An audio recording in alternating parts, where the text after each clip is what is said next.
How much do I need to have in my bank account when applying for my France student visa? Can I just show an account statement? Is that enough?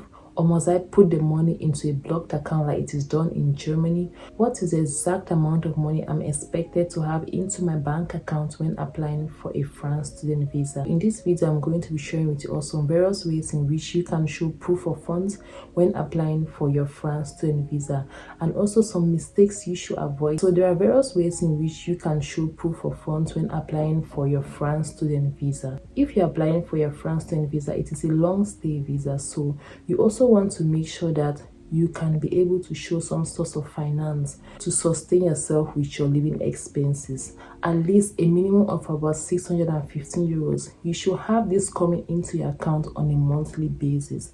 If you already have accommodation or you're being hosted by someone, then that amount could be lesser, because of course the French authorities, they want to see that you have some source of finance to sustain yourself with your living expenses. You have to prove that. There are various ways in which you can show proof of funds. You can either show an account statement. You want to make sure that you have a source of income, monthly income coming into that bank account, which shows that financially you are able to sustain yourself with your living expenses. You also have accommodation, you have tuition fees, and you also have your traveling expenses. You also have to add this to that amount of money. But it's very important that you keep your account current, to keep it up to date, and you have some source of finance coming to that account every single month. That is very important. If the account statement is not in your name, if the bank account statement is not in your name, you can also show an affidavit or an authority letter from the account holder permitting you to use these funds in the bank account for your living expense or to support yourself financially. You should also avoid making huge deposit into your bank account just before your visa application, because it could be a little suspicious. But instead, you should make sure that there is some source of income coming into that account every single month. The second option is you also having a sponsor or a guarantor.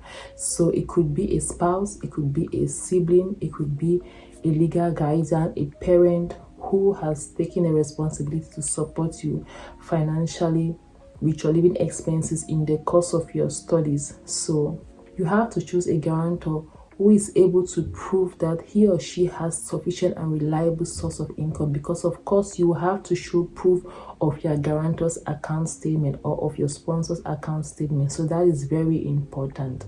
Third option could also be you having a scholarship. So if you have a scholarship, then that is also another way to go. You can provide a scholarship letter which shows that it covers your living expenses. That is also another option you can make use of to show proof of funds. So you should avoid some of these mistakes. As I said, do not make huge deposits just before your visa application. You also need a certified translation. If your bank account statement is not in French, make sure it's been translated into French or get a certified translation. Also, of course, your guarantor needs to also show proof of sufficient and reliable source of income. It is a must, but you also have to know who you choose as a guarantor. And the last thing you also want to make sure you do is do not just have the exact amount of money into your bank account, but instead you can also have slightly more than the exact amount of money. This goes to also strengthen your visa application, and it also increase your chances of success. So guys, I hope you find this video helpful. Do like, share, and subscribe to the channel. I'll see you guys in my next one. Bye.